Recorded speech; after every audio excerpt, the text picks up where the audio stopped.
I befriended a strange little girl at the park and it left me very confused. Submitted by Myuuji. I heard a giggle from behind me. Turning around, I saw a little girl peeking at me from behind a tree. I was at the park, sitting on a bench and reading a book. Just a few meters off, my brother was having the time of his life at the slide. All the children were busy having fun on the various playground equipments. Then why was this girl behaving so oddly? She came and sat beside, smiling sweetly all the time. The little girl must have been barely 4 to 5 years old. Where were her parents? I inquired the same. She lifted her chubby little hand and pointed towards a woman sitting on another bench, busy with her phone. I asked for her name next. It was Annie. Annie seemed to be quite the oddball. She never tried to mingle with the other children. Every Sunday, I visited the park with my brother, and every Sunday, I found her there. Sometimes her mother was there, but most of the time, she was not. Annie told me how busy her mother was with her job and how she often left the little girl all alone at the park to run errands.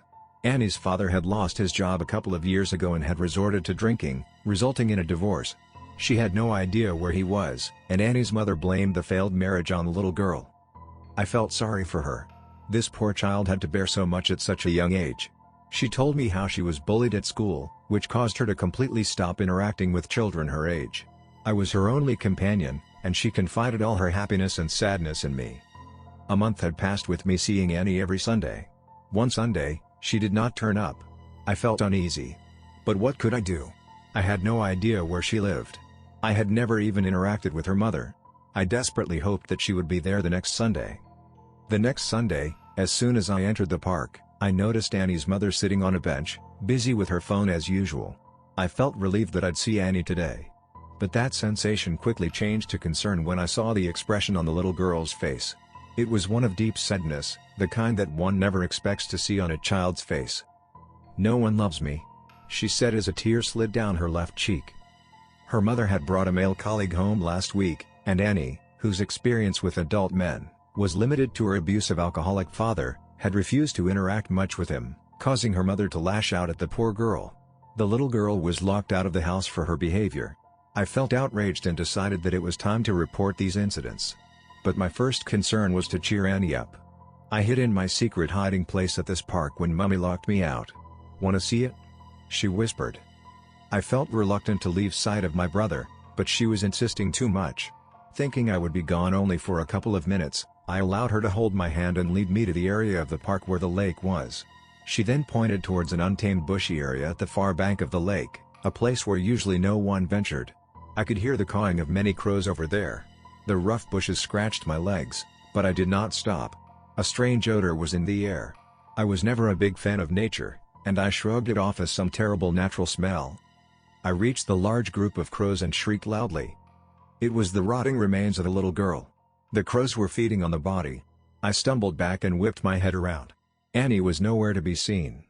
I ran back to the playing area, all the while informing the police about the terrifying situation. Mind-numbing horror filled me, and I confronted Annie's mother. "Where's your daughter?"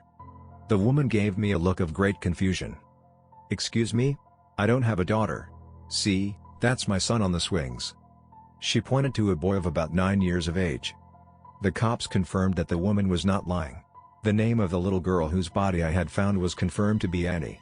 It had been rotting away in that corner of the park for about a month now. Who was I talking to all this while? The website. Submitted by this Julian.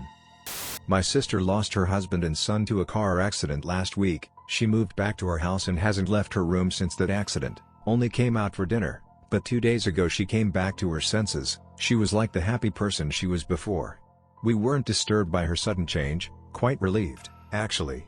It probably just clicked for her that there were other things to care about other than her husband and child. I thought. Today, my teacher gave me work, and I had to use the computer to complete it, just some simple research algorithms and stuff. Our house only had one laptop, and it was in my sister's room. I went to open it only to find my sister forgot to log out of it, and it showed an article with the title "Contacting the Otherworld." My sister loves horror stories, so I didn't really thought much about it and just closed it and did my research. It had been 3 weeks since she has recovered from the incident now. I have been hearing a man's voice from my sister's room. Maybe a boyfriend? Moving on quite fast, I guess. I suspect it's someone my parents don't like, since she always does it secretly and never talks to us about it. I didn't really care much, as long as she's happy, I'm fine with that. Today, I was walking home, there was an ambulance in front of her house and police officers checking the scene. I started to panic as I see my mother crying while my father comforts her with a worrying expression. I asked what was wrong. My father just blankly told me that my sister decided to pursue death. I didn't understand, I thought she moved on. It has already been months since she recovered. I wanted to ask more, but my father just kept silent. We moved away from that place and had a funeral 2 weeks later. It was kinda hard for me. She was the only sibling I had after all. It has been 7 years, I'm 21 now. After visiting my sister's grave, my parents decided to sit me down in the living room and tell me what happened back then. It turns out when my parents went home, they smelled an awful smell coming from their daughter's room. They barged inside to see a scene that will later haunt them till this day. My mother started describing it. Her room was splattered with blood, her bed was soaked with her own blood while her decapitated torso laid there with her stomach wide open, her limbs were scattered across the room, her intestines were hanging on the fan, swaying from the wind coming from the open window. But the worst part from all of it. She paused for a bit for a deep breath and continued. Her head was resting on her desk with an expression of fear and agony, eyes and mouth wide open with her heart in her mouth. I can't believe that they hid this from me for so long. Apparently, she got so desperate that she searched for ways to contact her dead family. She stumbled upon a website that was said to be able to help people connect with their lost ones. The website had tricked her into believing that it was her husband that she was contacting, going so far as to say that he had forgotten a lot of things and tricking her into sharing her information, including her address. When the police tried to find this website, it was gone from the internet. It was as if it never existed. The police had given up on further investigations. I know the killer is still out there. So, if you ever see a website called The Door to the Other Side or anything similar, contact the police or me, for I won't rest until I see this murderer who takes advantage of people who are grieving for their lost get contained. Why I don't sleep when I'm home alone. Submitted by 238107. Between the ages of 16 and 20, I was dealing with severe anxiety-related insomnia. It got so bad that I would hallucinate sometimes, so eventually, my therapist prescribed me sleeping pills. I would take these and pass out for a solid 9 hours. I didn't even dream. One night I forgot to take the meds but somehow managed to fall asleep anyway. It was rare but not impossible for that to happen. However, as was usually the case when I managed to fall asleep on my own, I woke up after maybe 2 hours feeling completely awake. Going back to sleep was a pipe dream now. I just sort of lay in the dark for a while, listening to the normal middle of the night house sounds and thinking about everything and nothing. I knew that as soon as the sun would come up, I would suddenly start feeling tired, and my mind would stop supplying me with things to worry about. That's how it always happened. I'm not sure when I became aware that I wasn't alone, but I know that I wrote off the feeling as just another stress symptom at first. My mom was at her boyfriend's house, so I was home alone, and without meds, I would have heard if someone had broken in and snapped awake immediately, or so I thought. I couldn't shake the feeling, though. My room was extremely dark, so dark that I could hold my hand in front of my face and not see my fingers, but I was sure I could see a white face hovering over me all of a sudden. In a panic reaction, I lashed out at the air above me and yelled, "Go away." There was nobody hovering over me, but the door of my room opened and slammed closed, and I heard footsteps running down the stairs. I sat up in bed and turned on the light. My room looked normal, and the house was now silent. Had I imagined it? Had I been dreaming after all? I got out of bed and opened my bedroom door. I called out, "Hello?" to no reaction. I closed my bedroom door again and set about pushing my heavy bookcase in front of the door. I had left my cell phone to charge in the living room, a habit left over from when I was trying to figure out how to stop the insomnia on my own, so I couldn't call the police, or anybody, from upstairs, but I didn't want to go downstairs either. I hadn't heard a door open or close after the intruder had run downstairs. He had to still be in the hallway.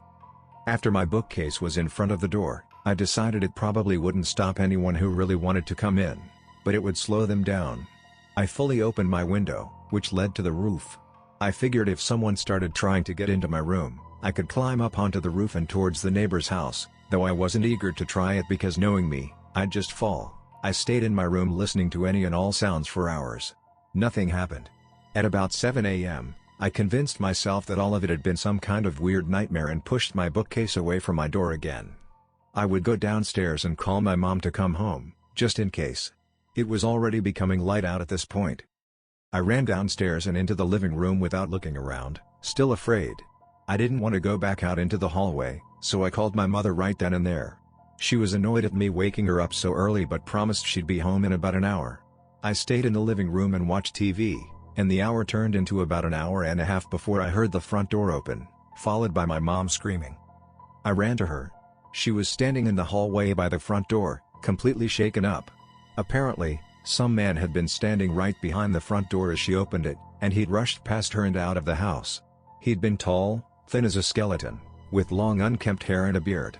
I hadn't heard a thing since the initial noise of him going downstairs, so he must have been standing there all that time, waiting for an opportunity to leave. I don't know what would have happened if I'd discovered him there. I'd walked right past him without seeing him. We called the police, and they searched our house. They found no sign of breaking and entering, but they did find signs of life in the crawlspace in my room. There's a part where you can open the wall and store stuff. I hadn't ever used it, had never even opened it, but apparently, you could do so from both sides. The man had taken that as an opportunity. The police found notes and pictures and even some clothes that I had lost. The notes were hastily scribbled and seemed to detail when I took my meds and how long it would take for me to be deep enough asleep that I wouldn't be aware of anything, and how long the effects would last. They were also a sort of journal. She fell asleep quicker today. She woke up earlier today. She didn't come home tonight. She got up in the night to go to the bathroom. I don't remember ever doing that, but there was proof of it. The pictures were all of me. There were ones of me sleeping, but the creepiest ones were the ones where I was seemingly awake. I must have, in fact, gotten up in the middle of the night to go to the bathroom, but been so out of it that I hadn't even noticed he was there, following me around. I don't need medication to sleep anymore. Years of therapy have helped, and have since moved in with my boyfriend. Still, I check all the places I can think of before I go to bed, and I refuse to sleep whenever I'm home alone. They never caught the guy. He's still out there, and it terrifies me,